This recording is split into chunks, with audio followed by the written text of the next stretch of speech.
Great pleasure to chair this session this evening. The topic is on the Jaatkarma Sanskaar, which is one of our major Sanskaar, a very precious one, I may add, because it welcomes the birth of a new soul into our world. Not to take anything away from our presenter today, I welcome Pandit Usha Devi Prasad. Her biodata is as follows.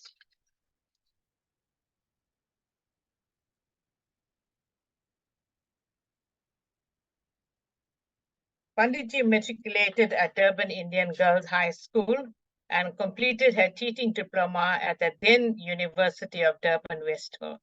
She taught various subjects in the intermediate and senior phases.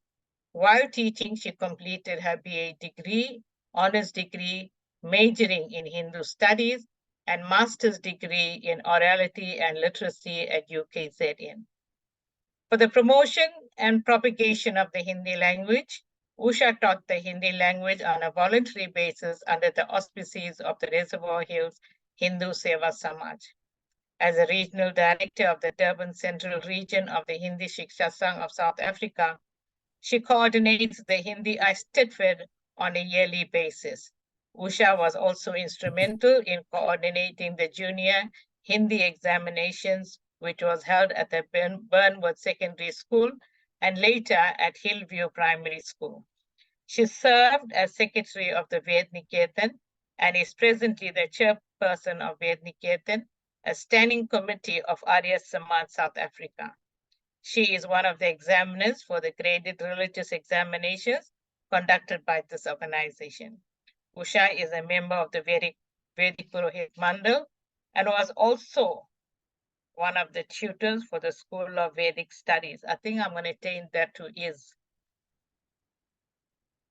Voting officer from 1980s, invigilator at UDW, assisted in gathering data for the census IEC voting station, presiding officer for national and local elections.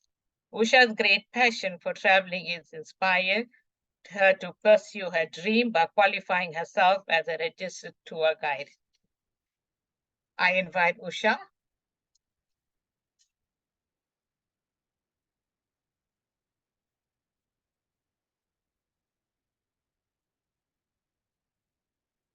Can you unmute, please, Usha?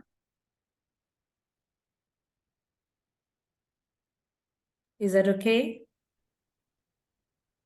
Can you hear me now? Can hear you, Yes, Usha. yes. Right, thank you. Supreme Namaste to you all. I would like to thank the members of Ved Niketan for affording me this opportunity of sharing some insights into the significance of the Jaatkarma Sanskaar. And Pandit Leela Benimado, thank you very much for introducing me. Let's talk about the Jaatkarma Sanskaar. When a child is born, he comes into this world with two kinds of sanskars. The first one is the one which he brings along from his earlier life, and the second one is that which he inherits from his parents. Both these sanskars can be good as well as bad. To build good sanskars in a child is to inculcate and provide an environment conducive to good virtues. The influence of the family and the company the child keeps contribute either to a favorable or an adverse impression on the mind of the child. I will focus my attention on the first post-natal sanskar, which is the Jaatkarma sanskar. This sanskar is performed soon after the birth of the child. The main aim of the sanskar is to make the child well-cultured and develop him by washing out the dirt collected from previous births. Whatever ceremonies are performed after a child's birth is known as Jaatkarma sanskar. The purpose of this sanskar is to improve the intellect and health of the progeny, to pray for the child to achieve the optimum mental, physical, social, and spiritual growth and development, since the first 5 years of the child is a period of rapid growth. The purpose is also to ensure the right development of behavioral patterns in the child, since the child is greatly influenced by the environmental factors, as well as to introduce stimulations to the baby that usually affect the intelligence of the child. When the child is born, his nose and mouth are closed with phlegm or mucus so that water will not enter. This is the work of nature. After the child is born, his nose and mouth have to be cleaned. Since he is disconnected from the mother, he does not receive nourishment with ease. The cleaning process is normally done by a trained midwife who uses a soft cloth for this purpose. The mucus is also present in the child's nose and lungs. Therefore, vomit is induced so that the child's lungs and nose are cleared. According to Ayurveda, rock salt mixed with ghee should be given so that the nose and lungs are cleared. When the child is in the water bag, he has a kind of greasy coating on the body in order to prevent an adverse effect on the skin. After coming out of the sack, it is necessary to wash out the greasy coating. Lukewarm water and soap are used to remove the greasy coating. Immediately after washing, the child should be slipped into previously readied clothes and placed near his mother so that he can be comfortable and breathe with ease. Ear specialists say that first the power of hearing is awakened in the child. Strike stones to produce the sound at the base of the ear so that the ears may perform their job. The job of awakening all 5 senses of the child should be performed immediately after birth. A piece of cotton wool soaked with ghee is placed on the head of the child. The palate of the child is where the 3 bones of the head join, 2 of the lateral side and 1 on the forehead. There is a thin skin in the newborn. This is called, and this is known as the palate. The state of health of the child is examined by the status of the palate. However, these days, the child is weighed to find out whether he is healthy or otherwise. According to Ayurveda, it is the examination of the palate which determines the state of health of the child. If the 3 bones are identical on the forehead, then the child is healthy. The child improves in health only if the palate is firm. Therefore, it is important to take care of the palate and keep it nourished. It is because of this it was advisable to place cotton soaked with ghee on the palate of the child. It must be noted that the child did not catch a cold or cough when this was done. Ghee and honey are introduced to the child while performing the Jaatkarma Sanskaar. Modern research indicates that the consumption of ghee, milk, and curd help in prolonging life. The use of ghee enhances wisdom, memory, and intellect. Ghee enhances the digestive power in the child, gives strength, and bring about luster in the eyes of the child. It must be mentioned that the child needs ghee for nourishment of its body. Ghee also makes the body robust. Ghee maintains the temperature of the child and provides insulation, prevents heat loss from the baby's head, which has the largest surface area, thus preventing hypothermia. The ghee helps in internal wound healing during mouth cleansing. Ghee also helps in the early passage of stool due to the inadequate digestion because of immature liver. The use of honey also has great significance and merit. It is a rich source of fructose, prevents respiratory infection, and cleans the inner transport of the child's body. It clears the secretion of the mouth and airways. Honey provides instant energy and has antimicrobial, immune enhancing, and wound healing properties. Honey is sweet and enhances its characteristic if taken with any medicine. Honey is dry, cold, and stimulates the digestive system. It improves complexion, gives strength, reduces fat, and removes constipation. There is another advantage of tasting ghee and honey. When the child is in his mother's womb, its intestines have a collection of filth called meconium. Normally, doctors give castor oil for getting rid of this, but ghee and honey are excellent.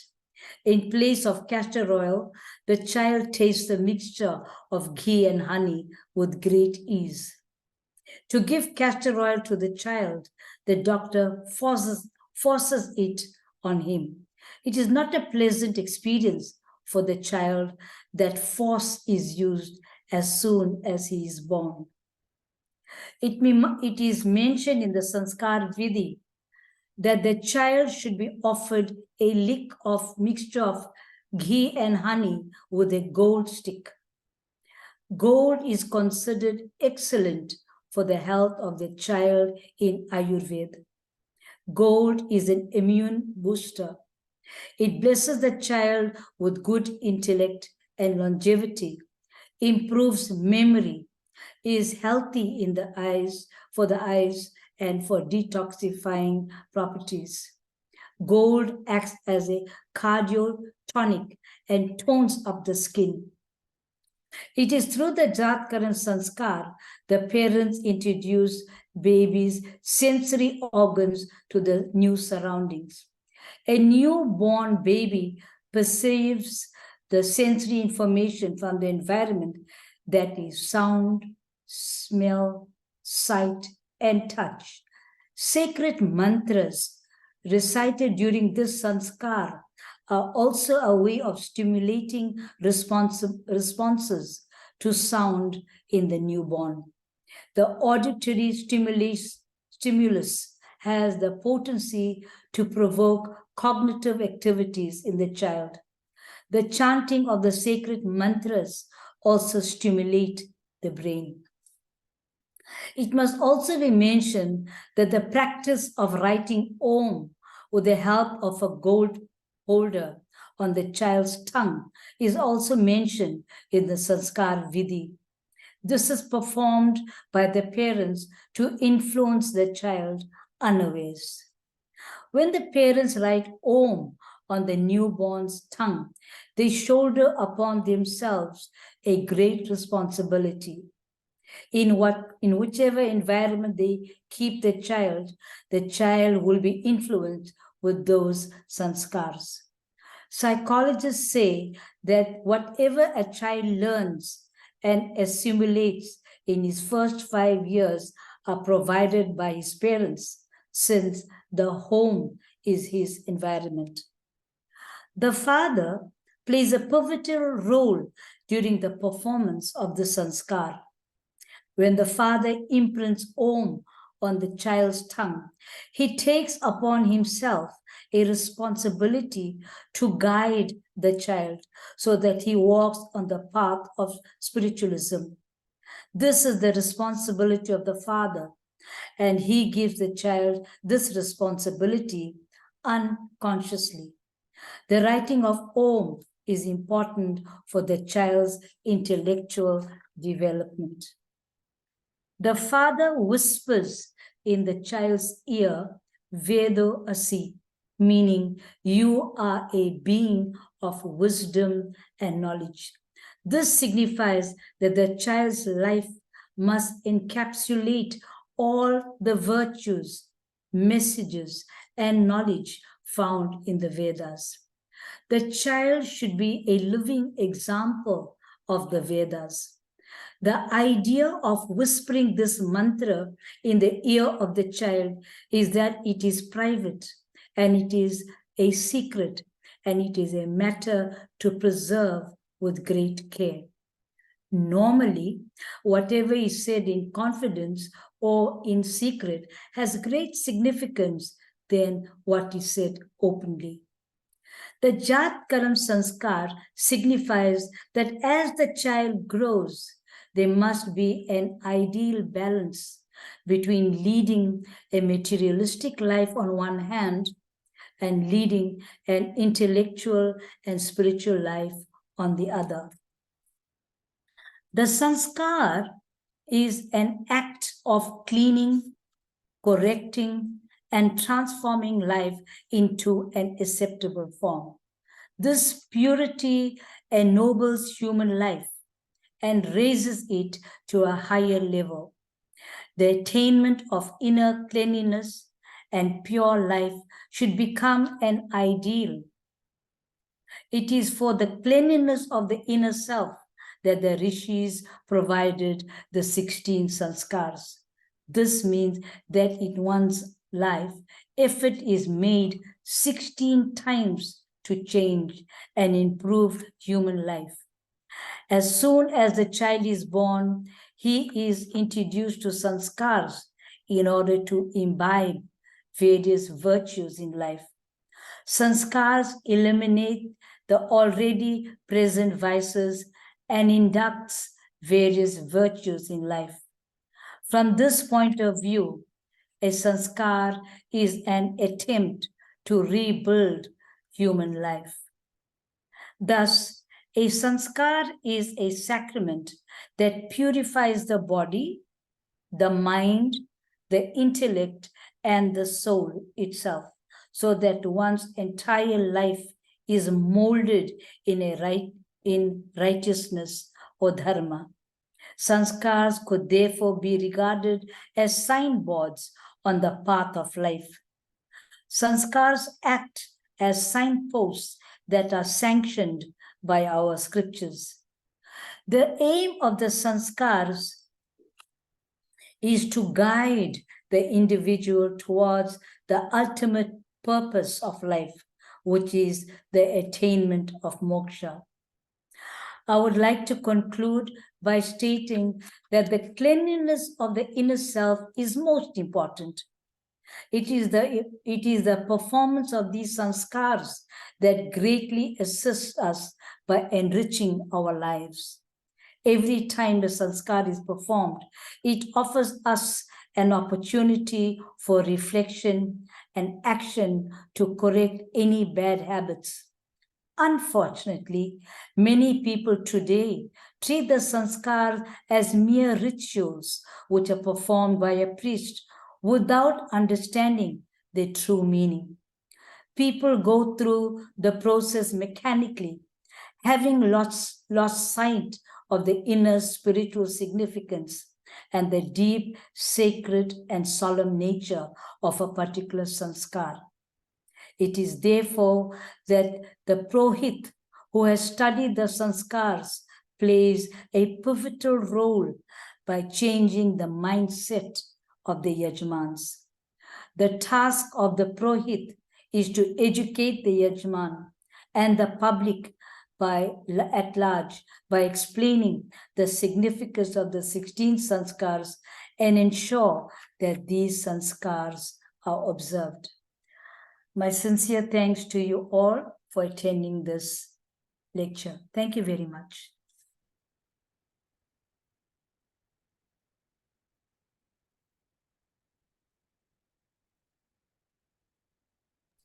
Panditji, can you unmute?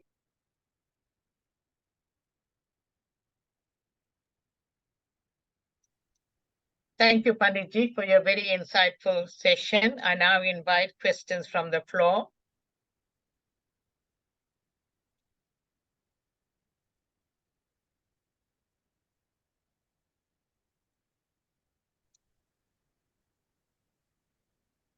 Benji, can I pose a question? Yes. Are you going to answer it? No, I would like Right, the house. I would like okay. the house. I've got No, over that's 30 fine. odd people here. I have over 30 people, and maybe they could give us some sort of, we could have some sort of discussion, and maybe they could give us some answers. Now, my question is, how can we go back practicing these sanskars? Very few people are doing, for example, the Garbhadan sanskar, the Punsavanam sanskar, the Simantunayan sanskar.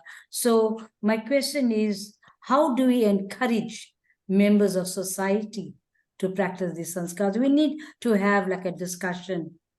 Thank you. Okay, Ushaben, this comes back to the Purohits, as you has mentioned earlier. That comes back to the Purohits, right? Because when you are a Purohit and you are going to get a couple married, it is important that you bring it to their attention about the Garbhadhana sanskar and the two other sanskar that follows up. Maybe when we're doing the haldi ceremony, and you bring it to their attention. So this is the only way that it's going to go out to the public. And also remember that of the 16 sanskara that are performed in the life of man, 11 of them are performed during childhood. Yes. Which shows that we have to instill those values in the child while the child is growing up. So it is important for the Purohits. This is the work of the Purohits. And as you said now, when you're going to perform a sanskar, you need to explain the significance to them. Like now, when we go out to do a havan and you tell them to take water for the Achman mantra, they say, okay, all these years we didn't know why we were doing certain things. So if the Purohits begin to explain, and also to during the wedding ceremony, or even when they're going to do the rehearsal for the bridal couple, which we normally do, to bring it up at that point. Okay. I mean, that's my personal view. Yeah. Thank you, Panditji. Any more views? I've got quite a few priests here. Or like, Acha, we've got Yachna Maharaj here. Okay, Yachna, and we got Vishnu also. Vishnu Bhaiji. Yes, Pandita. Namaste, everyone. Namaste. Question. Namaste. How practical is it to conduct this sanskar, considering that the majority of, or probably 99.9% of deliveries happen at a hospital and not at a home? Bhaiji, generally when the mother comes to the home, that's when we perform it here at home. घर पर हम लोग करते हैं ना, hospital में नहीं कर सकते हम वहाँ पर. Any other priest can answer that also.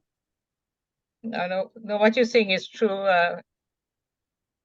Panditji, that it is performed at home after the child is discharged from the hospital.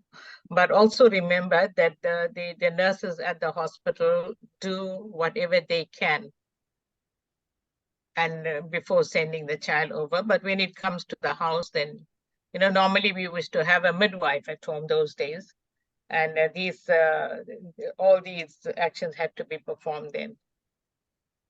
Another very important thing, Vishnu Bhai and the others, the health of the newborn as well as the health of the mother. It's imperative that they're strong enough for us to perform this particular sanskar. Yeah. May I have Yajna Baraj? Namaste. Thank you so Namaste. much for your speech. That was really enlightening. I Thank just you. want to ask something. I am expecting, and I'm due in probably a month's time. And with regards to Nam Sanskar and the Chatti, if I think that's the correct word for it, the Chatti prayer, like these are some of the steps that do take place during that prayer. Am I correct? May I come in here, Benji? Yeah, sure. Right, okay. We generally perform the Namkaran Sanskar. That's the Sanskar. With regards to a Chatti, I don't want to say anything positive or negative about it, but generally in the Vedic fold, we don't perform that Chatti. I don't know, Leela Benji, if you want to add to that. Yeah, no. In the Vedic tradition, it's performed on the 11th day, but it doesn't have to be on the 11th day because it depends on the health of the child and the mother at that point. So when they are healthy enough, because obviously you are inviting people to the function, so it's done on the 11th day or when the mother and the child are healthy enough. But Chatti is not part of the Vedic tradition, as everybody else would perform it. Okay. Okay, we've got Benji Arisama, South Africa. I don't know who's that. It's me. Is it? Oh, you. sorry, Benji. Sorry, carry on. Namaste to everybody. I think Usha is raising a very important point, and so is Yajna, because Yes. a lot of people are confusing sanskars with culture. Now, the Chatti, if you heard what Usha had to say, the Chatti is part of the cultural practices that we perform. People are happy when a newborn comes into the house because it brings joy, it brings excitement. And that's a cultural practice. Now, yes, it's not a Vedic sanskar as Pandit Leela has raised. It's important that we understand that there are a set of sanskars that sit, and the Jaatkarma is one sanskar. The Namkaran is another one, and we will be having a session on the Namkaran in due course. So I wanted to raise a point to everybody because I think Leela ji raised that there's 11 sanskars that are done during childhood. And today we face a problem. It's important that we develop spirituality in everybody and inner strength in everybody to cope with the modern world. And it's very clear that a lot of the youth, a lot of the young parents, a lot of the young couples are just chasing after their careers, but they are responsible for bringing children into the world. And there is a set of sanskars that help to shape values in society. And I think we need to talk about what do we do to put the message out to people about these sanskars. I want to support Usha on that point, that these are very important sanskars. How do we put the message across to everybody? Thank you. Hey, does anybody want to raise a view or answer Karuna Benji's question? Give us some ideas. We need to spread this in society. I know during when we are performing a wedding, if we are performing a wedding, then we have rehearsals. And during the rehearsal, we speak to the couple that we are going to marry. We speak to them and talk to them about sanskars. And we try and tell them about all the sanskars that are important.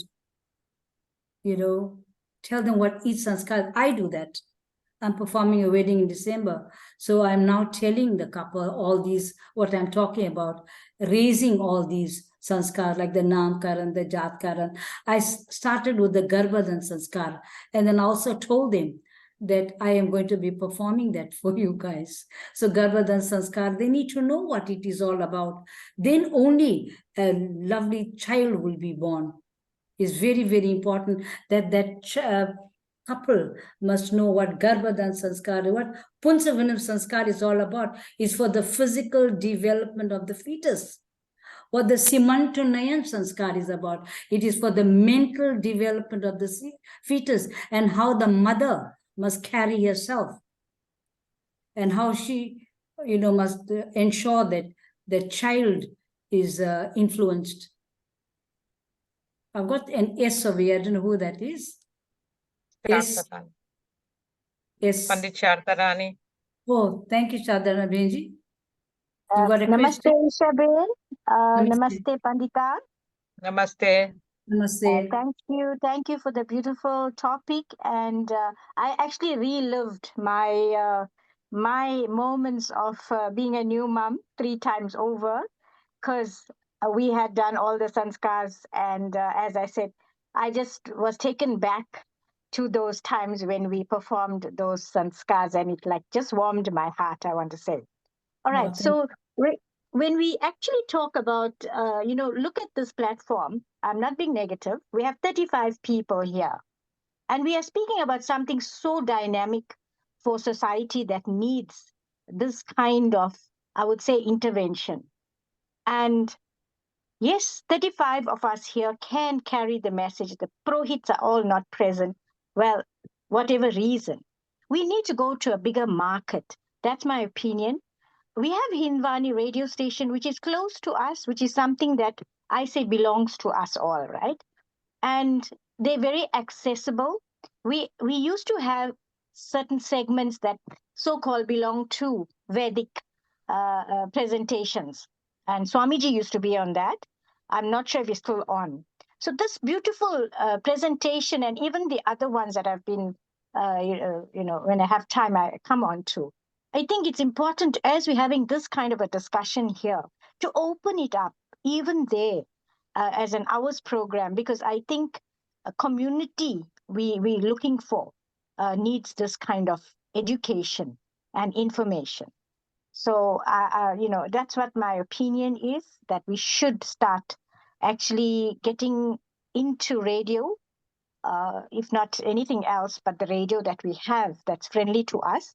We should take a certain amount of privilege and advantage of that.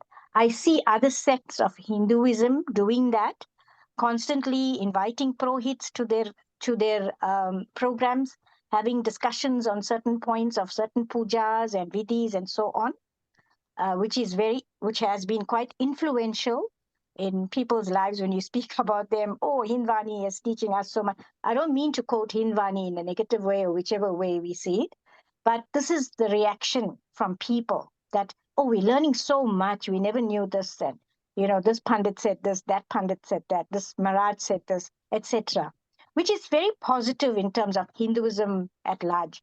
But here we are actually looking at promoting the sanskars and the Vedic knowledge from a true perspective of what it is. So that's my opinion, and I hope this committee can actually take it forward in that direction. Thank you. Thank you very much, Panditji. Thank you. I totally agree with what you are saying. And, we need to enlighten the public. We need to inform them so that they will be able to perform these 16 sanskars. I think almost everybody knows Vivaha Sanskar. Everybody knows Antyeshti. But I would say maybe 20 or 30 or maybe 40% will know Garbhadan Sanskar, Punsavanam Sanskar, Simantanayan. Those prenatal sanskars, very few people perform it. May I just ask Pandita Shireen Bihadar? Benji, you can come on board. Namaste, everyone. Namaste. Thank you very much, Usha Bhen, for such an enlightening presentation. And I do concur fully with the Pandit Sharda Phillips. We definitely need to use the airwaves to get our message out there. But also, it just occurred to me now that, you know, as you have mentioned that the Vivah Sanskar and the Antyesti is well known, maybe we need to do a publication on the first 11 sanskars and publish it for parents.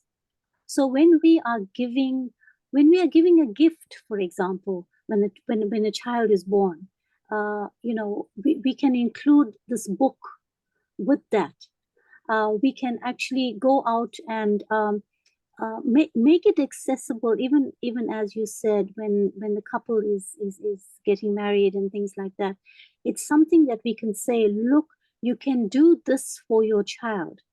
And we know that every parent wants the best for their child. And what better gift to give than the 11 sanskars that they should do in the child's childhood and upbringing. So maybe we must look at this, to put just those 11 together. Okay, you're done with it. Thank you very, very much for that brilliant idea. But if you're looking at when we perform the wedding, I know I give the couple that I'm going to get do the wedding. There is a book at APS called The Loving Token. So we give that, as well as the sanskars have been. I know Karuna, who is in that one of the editors for the Ved Jyoti, and we have published all these sanskars. But you are saying, what you're saying is very, very important, and I think we need to we need money, to be very honest with you. So we need money for us to prepare these booklets. We've got all the research done. Karuna has a bank with all these topics in it. So if you can get people to help us, to sponsor us, to donate to us, so we could prepare these little booklets and we could hand it free of charge to the public. Thank you. Karuna, I've got Pandit Oshni here. Benji, you could come on board. Pandit Oshni. Namaste, everybody. Namaste. Namaste. Panditji, for a well-presented topic. It really has so much of information for all the young parents that are having babies. And also a special welcome to my two special ladies, Taskin and Yajna. They are new mom-to-bees, and I'm so happy that they have all this information put forward to them. There are so many, not problems, but so many things that we have to consider when we perform a wedding for a couple, how we promote all these sanskars and how we approach them. So when they engage you as a priest, I have found that it's important to discuss these things with them within the rehearsals that we have with them. You know, it's information shared that helps them to develop their relationship, to progress in their marriage, that they have all this education put forward to them, and they can carry on in peaceful and peaceful ways in their marriage. So like you said, the Vivah Sanskar is the start of promoting all of these sanskars to a young couple who are going to get married, who are going to start a family soon. And it's all this excitement during the wedding time that couples forget that after the wedding, there is so much more to marriage than just that wedding preparation that we are helping them or we are going to perform for them. So yeah, promoting these sanskars is important, and a very good idea is to give them gifts, booklets on all this information. It's important that they have all of this to start off their life, because this is the basis, this is the basic need for a marriage. You know, information that they need at their disposal, that they can reflect on and read and take it forward in their lives. So I am very happy. And yes, we do give couples gifts like an Aryan prayer or information that we have as a gift to a couple. But added to that, this little booklet on the Sanskaar is a very good idea. Thank you very much. Namaste. Thank you. Thank you very, very much, Panditji. I'm very proud of you because you've got your two Yajamans here who are getting enlightened. So, may I have Vandana Benji come on board? Thank you very much, Ushaji. I think I'd like to take up both Shadharani and Shirinji in terms of what they're raising to actually assist us in Vedniketan, to actually put the publications and the content together that for what they're referring to for the radio programs, as well as as a book. And maybe we should just inform people that we did cover the first 12 sanskars in Back to the Vedas lecture last year, and it was published in the November issue of the Ved Jyoti. Yes. So there is a very, very simple explanation of the first 12 sanskars, what they are, and what is the importance of it. And if there's a need to actually expound on it, it would be important. I just want to say that in the chat there is a question from Ms. Samjawan, who is saying namaste and thank you for a very informative session. Honey is used for the sanskar. However, many medical practitioners advise against the use of honey as it can be harmful bacteria. Are there alternatives or specific types of honey to be used? And I could remind you that we do have Dr. Rekha Mohan on the today's lecture. So if you want to ask her to answer some of it on the medical issues, you're welcome to do so.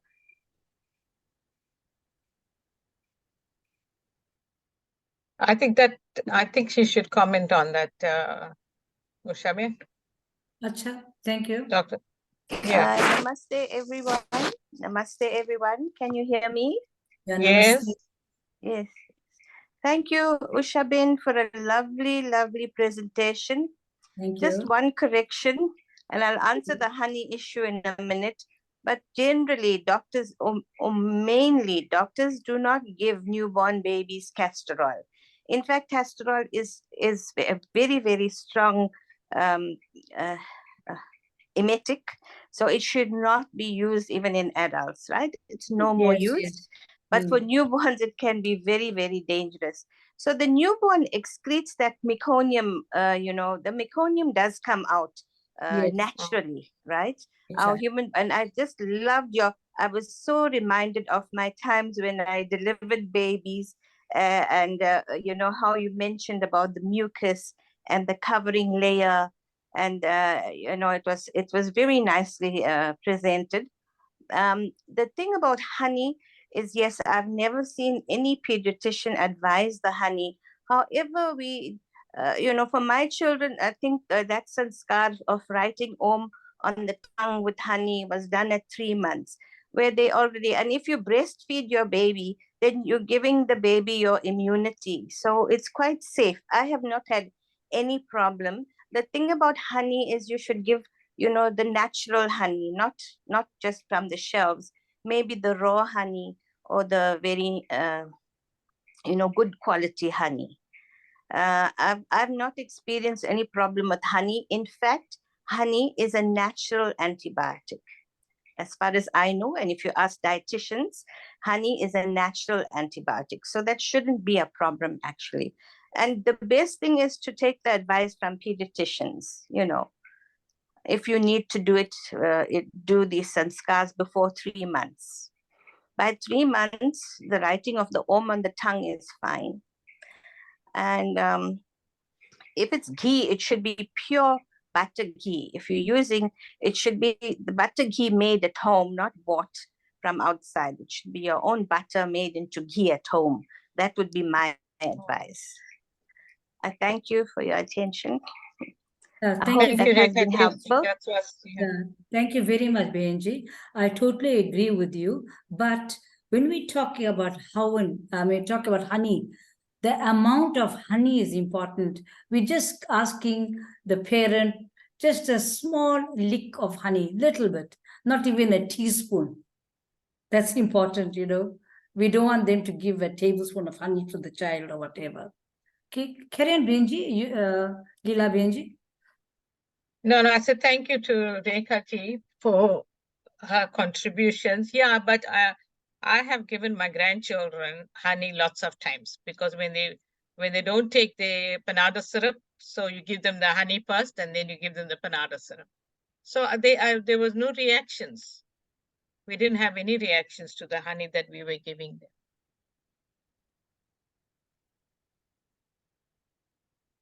Okay, any Benji, are there comments any from anyone comments? else? Any comments or any contributions from others? Any more questions? Pandit Ushaji, do you remember the proportions of honey and ghee mixture which is required? Okay. Sorry, I didn't hear that, Bhaiji. Do you No, very remember? little. No, you were talking about the proportion. Yes.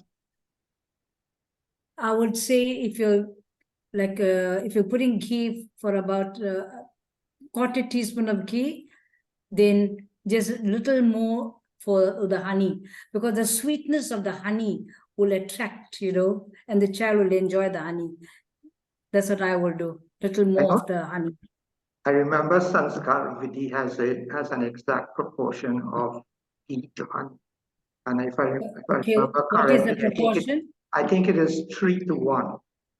3-to-1, okay. Yeah, the ghee is 3 and the honey is 1. But also remember that you can use drops, not tablespoons, because it's a very small amount and you're using a gold instrument to write it. So you just need to get the tip of that gold instrument with that Very mixture. little. Yes, very little.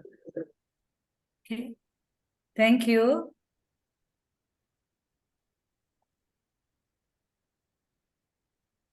Benji, are we done? They don't seem to have any more comments or questions right now, Ushabed.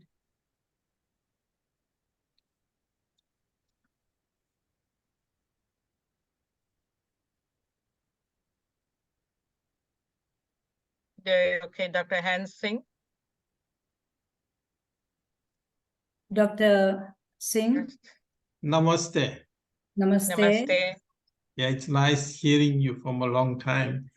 Yeah. I heard a lot about publications, you know.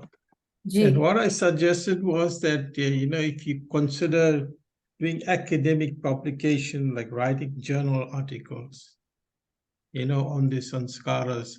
I've done one when I was in Purohit Mandir about the Garbhadan Samskara. Gee. It was a very, very nice one. And, you know, at that time, I think it should be taken seriously in publishing it, you know. So my suggestion is, yes, academically, you know, that's where your journals are mostly viewed, you know. So publishing academic journals, it really sends a message across. So Okay. if you require any assistance in publishing journals, then I think you should keep in touch with me or get in touch with me, and I'll try and assist you where I can, see. So, yeah, that's what I have to contribute. Thank you. Okay. Thank you very much, Dr. G. I think I've got Behenji Karuna online. Let her answer that question. With regards to journals, we do have a Vedniketan journal that's going on once a month. Plus, we have one that goes onto the newspaper publication. Karuna Behenji, you can just answer that. I'm inviting Bhaiji to submit an article and submit the article that he's written. If he could please share that with us at the soonest, he could send it to the Arya Samaj office and it will come through to us, either to info@admin admin@aryasamaj.co.za, or he could actually send it through a contact form on the website. Our Vet Jyoti is a journal, and we've been opening it up to a lot of people who are academics to actually write articles. But we've also been encouraging the priests in the organization to write articles of a standard that actually begins to comment on the current affairs and the current work that we're doing, and to link up the Vedic mantras to daily life. So Hanspa, you're welcome to please write articles and send articles to us. Thank you. Okay, thank you. So if I can just come in there and make a comment. Yes. With regard to the journal, it was a very nice article I've written on the Garbatan Samskaras. It was well referenced and well researched, you know. So that article, I have submitted it to Dr. Ram Vilas when I was at Freud Mandal, you know. So I don't know what happened to that article. If you can try and get hold of that article, and you know, I think you should have a look at it and then could publish it. But I would look into my system here if I could find it. It's been some time now, you know.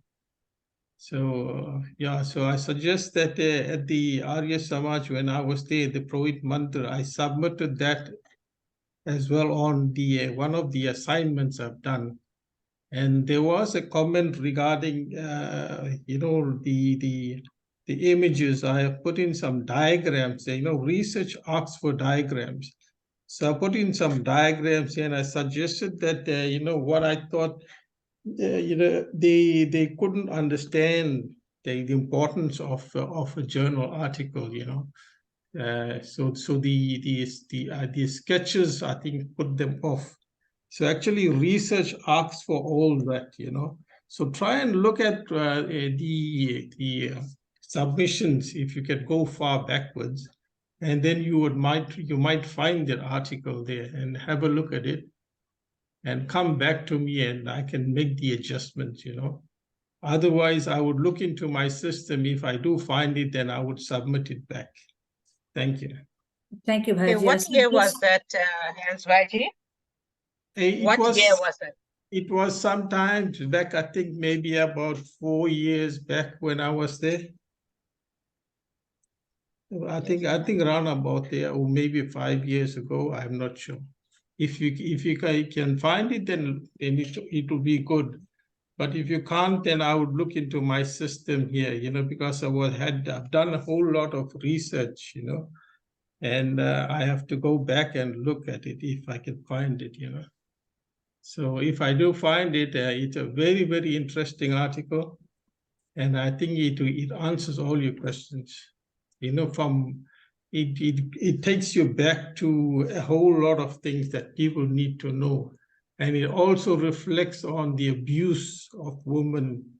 In that way, there's a slight what you call some information, some hints there that will pick up that, and you could build on that, you know. It is a very, very nice article, I would say, and if you could get hold of it, then I think it will make a world of difference and a world of good to everyone. So let's see if we can find it. I'll send it to you, and if I can't, look into your system and you'll pick it up there. Thank you. That's about it. Thank you.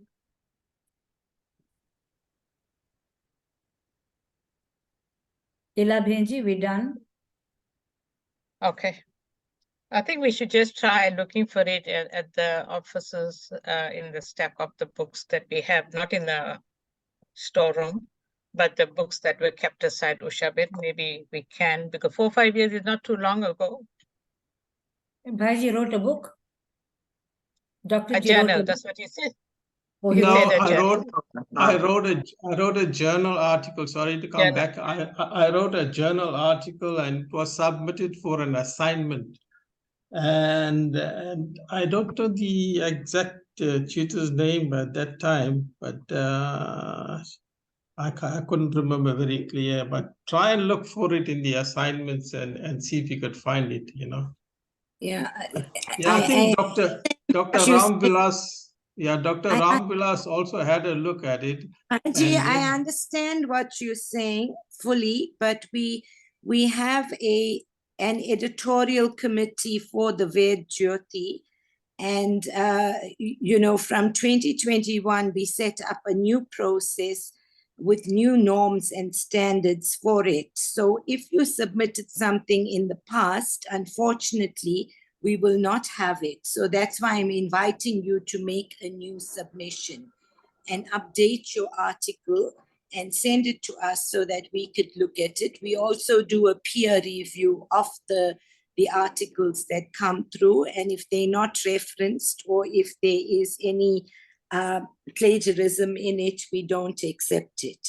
So I think we understand that you did an assignment. We also understand that you made a submission previously, but there is a completely new standard setup and a digital journal now.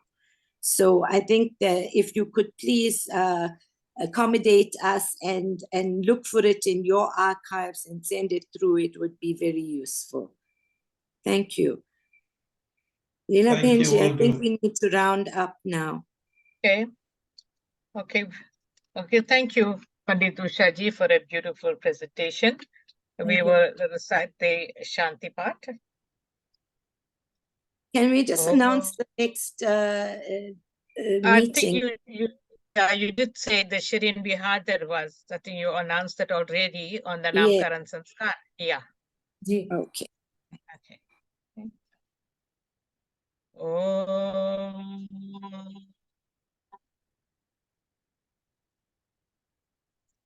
Deo Shantirantariksham Shanti Prithvi Shantirapaha Shantiroshadhaya Shanti Vanaspatayah Shantirvishwe Deva Shantirbrahma Shanti Sarvam Shanti Shantireva Shanti Sama Shantiredi Om Shanti Shanti Shanti.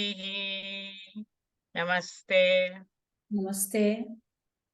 And thank you to all the participants who have listened to Ushaji's beautiful presentation. Namaste and thank you. Namaste, Benji. Namaste.